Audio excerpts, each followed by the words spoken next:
Hi guys, welcome मेरे channel पर। Continue करने से पहले बता दूं कि इस वीडियो का पहला और दूसरा पार्ट अगर आपने नहीं देखा है तो पहले वो देखें, लिंक मैं डिस्क्रिप्शन में दे दूंगी। और साथ ही अगर आपने इस चैनल को सब्सक्राइब नहीं किया है तो प्लीज़ चैनल को सब्सक्राइब करें और बेल आइकन बजा दें ताकि फ्यूचर में आने वाली नई वीडियो का नोटिफिकेशन आपको मिल सके।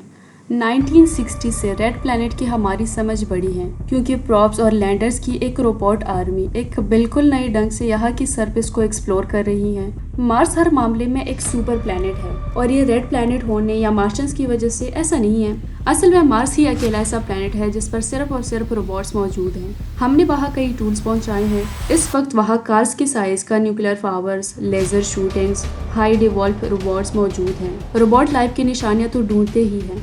साथ ही ये ऐसे पावरफुल साइंटिफिक इंस्ट्रूमेंट है जो साइंटिस्ट को बताते हैं कि मार्स कितना हैबिटेबल है और पास्ट में ये कैसा था। इस प्लैनेट के चारों तरफ हमारे कई ऑर्बिटर्स मौजूद हैं। प्लैनेट पर कई लैंडर्स भी हैं और इनकी वजह से हम मार्स को टॉप टू बॉटम कैटेगराइज कर पा रहे हैं। पहले ये कैपेबिलिटी हमारे पास नहीं थी और सोलर सिस्टम के किसी भी प्लैनेट पर नहीं। हम ऐसा नहीं कह रहे हैं, इनमें हमारा अर्थ भी शामिल है। रोबोट आर्मी की वजह से साइंटिस्ट सोलर सिस्टम की इन दो प्लैनेट की लाइफ हिस्ट्री को एक टाइम लाइन बना रहे हैं। 4 बिलियन ईयर्स पहले अर्थ पर सबसे पहले लाइफ की शुरुआत हुई थी और छोटे से मार्स पर शायद लाइफ की शुरुआत दूसरी बार हो रही थी। हो सकता है कि अर्थ से पहले ही मार्स पर लाइफ रही हो और ये वाइट आउट हो गई हो और प्लैनेट पर फिर से पानी आने से लाइफ की दोबारा शुरुआत हुई हो। एक प्लैनेटरी कोलिजन की वजह से मार्स का एटमॉस्फेयर और ओशन के साथ साथ लाइफ भी खत्म हो चुकी थी, लेकिन बड़े बड़े वोल्केनस प्लैनेट की गहराई से पानी को फिर से सरफेस पर ले आए। इस वजह से शायद लाइफ की एक दूसरी जनरेशन एग्जिस्ट में आई होगी, लेकिन प्लैनेट में आए जबरदस्त चेंजेस की वजह से इन मार्शस की लिमिट का पूरा इम्तिहान हुआ होगा। 2008 नासा का मार्स इकोनोसिस ऑर्बिटर्स मार्स के सरफेस के नीचे से इन्वेस्टिगेट कर रहा था। इसके ग्राउंड पेनेट्रेटिंग इंस्ट्रूमेंट ने सरफेस के नीचे खुदाई की और ये मार्स की जियोलॉजिकल सीक्रेट का पर्दाफाश करना चाहते थे। इक्वेटर को स्कैन करने के दौरान ऑर्बिटर को कुछ ऐसा मिला जो वहाँ नहीं होना चाहिए था। ये था एक बड़ा सा अंडरग्राउंड ग्लेशियर। इसकी चौड़ाई थी 1 मील और ये लॉस एंजलिस से 3 टाइम बड़ा था। इतने बड़े स्केल पर बर्फ जमने की वजह एक ही हो सकती है, मार्स पलट गया होगा और इसका इक्वेटर सन से दूर हो गया होगा। मार्स की एक्सेस में ये झुकाव धीरे धीरे काफी बढ़ गया होगा और वो भी नॉन सिस्टमेटिक तरीके से। इनमें मूवमेंट का कोई सिस्टम नहीं होता। तो कुछ मॉडल ऐसे होते हैं जो बताते हैं कि शायद मार्स अपने एज पर झुक गया होगा। ज्यादातर प्लैनेट वॉबल करते हैं और वक्त वक्त पर वो इतना वॉबल करते हैं कि प्लैनेट पलट सकते हैं, जिससे वहाँ सुपर विंटर आ सकता है। अगर यहाँ अर्थ पर कुछ ऐसा होता है तो लॉस एंजलिस बन सकता है आर्टिक। अब अगर मार्स पर ऐसा कुछ हुआ होगा तो ये चेंज कितना बड़ा रहा होगा। हमें रोजाना आसमान में सन दिखने की आदत है, इससे गर्मी मिलती है, काफी पानी भी। लेकिन अगर कोई प्लैनेट झुकने लगे तो सन आसमान में इतनी ऊंचाई पर नहीं दिखेगा। फिर शायद आपको 6 महीने तक उगता सन दिखे ही नहीं और पानी भी जमकर सॉलिड बन जाएगा। 3.9 बिलियन ईयर्स पहले मार्स शायद 80 डिग्री तक झुक गया होगा। सर्दियों का टेम्परेचर -87 डिग्री सेल्सियस तक गिर गया होगा। जैसे जैसे पोलर आइस शील्ड बड़ी हुई होगी, मार्स पूरी तरह जम गया होगा। तो क्या वहाँ मार्शियंस आज भी हो सकते हैं? लाइफ की बायोकेमिस्ट्री को ड्राइव करने वाला पानी छोटे बैक्टीरिया के अंदर जमता है, आइस क्रिस्टल बनते हैं और इनके मार्शियंस की सेल्स वॉल्स को पंचर करने से इनकी मौत हो गई होगी। हर 1,20,000 ईयर में मार्स का टिल्ट बदलता रहता है और इसीलिए बार बार मार्शियंस भी कभी बर्फ में जमते हैं तो कभी इसे आजाद हो जाते हैं। अगर मार्स पर लाइफ की कोई दूसरी जनरेशन होगी तो वो बुरी हालत में होगी, लेकिन यहाँ अर्थ पर हमारे एंशिएंट एंसेस्टर के लिए सिचुएशन आसान रही होगी। अर्थ का हिलना डुलना और इसके सीजन्स काफी हद तक स्टेबल रहते हैं और इस सिलसिले में हमारी मदद करता है हमारा ओवरसाइज्ड मून। हमारे प्लैनेट और मून के इंटरेक्शन की वजह से हमारी रोटेशन की एक्सेस बहुत ही स्टेबल रहती हैं। सीजन्स बिलियन ऑफ ईयर से हर साल हर सेंचुरी में एक के बाद एक आते रहते हैं। हमारी अर्थ हमारी मून के जबरदस्त मैस की वजह से काफी ग्रेविटेशनल फोर्स का सामना करती है। ऐसे हमारे प्लैनेट का हिलना डुलना गिरने से हमारी क्लाइमेट कंट्रोल में रहता है। मून ना होता तो हमारी शुरुआती अर्थ भी मार्स की ही तरह जोरों से झटके खाती और हमारे एंसेस्टर्स को भी अर्ली मार्शियंस की तरह बर्फ झेलनी पड़ती। मार्स का मून ज्यादा बड़ा नहीं है, इसके 2 छोटे मून्स है जिनका इस पर ज्यादा असर नहीं होता। तो अगर मार्शियंस पहली बार ही किसी बड़े इम्पैक्ट की वजह से नहीं मरे होंगे तो दूसरी बार में मार्स के स्टेबल ना होने, पलट जाने और फिर सुपर समर्स और सुपर विंटर्स की वजह से मर गए होंगे। ये एक बड़ा क्लाइमेट चेंज रहा होगा।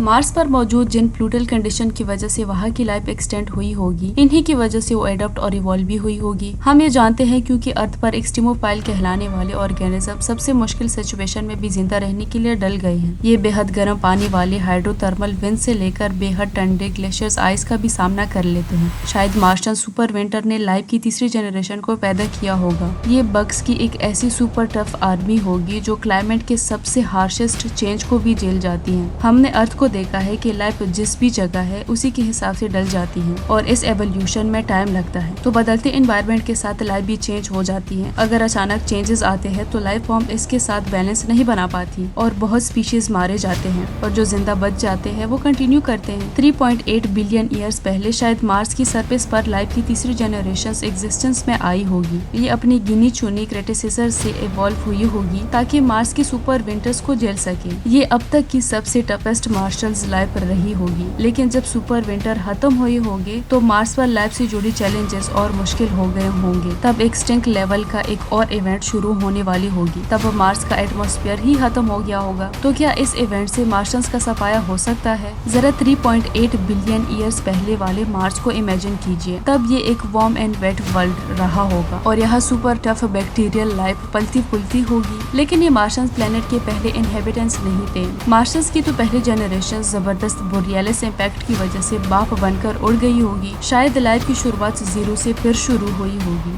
लेकिन इसे प्लेनेट ने कई जबरदस्त बदलाव झेले होंगे और इनका सामना कर सकते हैं सबसे टफ मार्शियंस। लेकिन अभी एक और तबाही आने वाली थी और ये सबसे स्ट्रॉन्गेस्ट मार्शियंस को भी टेस्ट करने वाली थी। इससे लाइफ के लिए सबसे जरूरी इंग्रेडिएंट्स चुनने वाला था, यानी लिक्विड वाटर। ये समझना जरूरी है कि किसी प्लेनेट के सरफेस पर लिक्विड वाटर का होना कितना मुश्किल होता है। हम जानते हैं कि अगर लिक्विड वाटर आसपास हो तो लाइफ बड़े आराम से कटती है, लेकिन साथ ही एयर प्रेशर और टेम्परेचर का बैलेंस भी एकदम सही होना चाहिए। अगर एयर प्रेशर नहीं होगा तो लिक्विड वाटर किसी प्लेनेट के सरफेस से भाप बनकर उड़ जाएगा, चाहे टेम्परेचर कुछ भी हो। एक एटमॉस्फेयर की मौजूदगी की वजह से एयर प्रेशर जनरेट होता है और एटमॉस्फेयर कई मायनों में एक लेड का रोल अदा करता है। ये पानी को स्पेस में जाने से रोकता है, इसीलिए एटमॉस्फेयर का होना जरूरी है। 3.7 बिलियन ईयर्स पहले अर्थ पर गर्म पानी वाले ओशंस और एक थिक एटमॉस्फेयर मौजूद था, लेकिन मार्स पर तीसरे एक्सटेंशन लेवल की इवेंट रफ्तार पकड़ रही थी। एटमॉस्फेयर धीरे धीरे गायब हो रहा था और मार्स के ओशन स्टीम बनकर उड़ने लगे थे। अब दोनों ही प्लेनेट की किस्मत इनकी मैग्नेटिक कोर्स की ताकत पर टिकी हुई थी। ये पता चला कि अर्थ के एटमॉस्फेयर का एग्जिस्टेंस मैग्नेटिक फील्ड पर टिका हो सकता है, क्योंकि हमारा मैग्नेटिक फील्ड हमें सब एटॉमिक पार्टिकल के आंधी से बचाता है, जो हमेशा सन की तरफ से हमारी तरफ चलती रहती है और हम इसे कहते हैं सोलर विंड। और अगर हमारे पास इन पार्टिकल को आराम से कैच और डिफ्लेक्ट करने के लिए एक मैग्नेटिक फील्ड ना होता तो वो सीधे सीधे अर्थ की ही एटमॉस्फेयर से टकराते। मैग्नेटिक फील्ड सोलर विंड को सीधा हमारे तरफ आने से रोकता है। अगर हम इन प्रोटेक्शन को गवा दे तो इस प्लेनेट के लिए खतरा बढ़ जाएगा। अर्थ का मैग्नेटिक कोर 3.45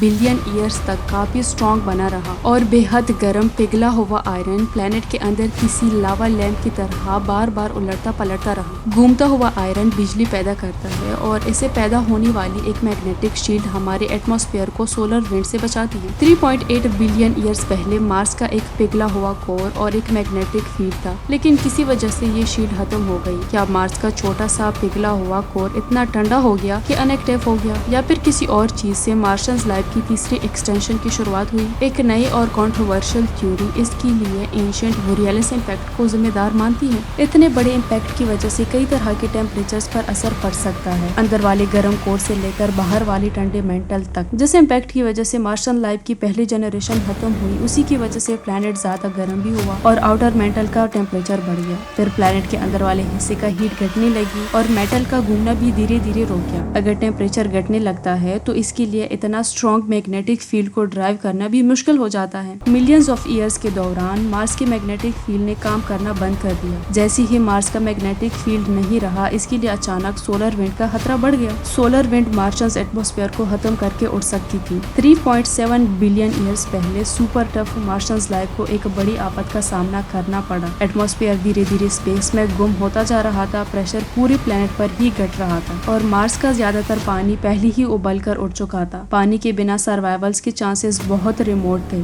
लेकिन मार्शियंस के लिए एक और बड़ा खतरा सामने खड़ा था और इसके बारे में मैं अगली वीडियो में बताऊंगी। अगर वीडियो अच्छी लगी है तो प्लीज लाइक करें। Thank you for watching.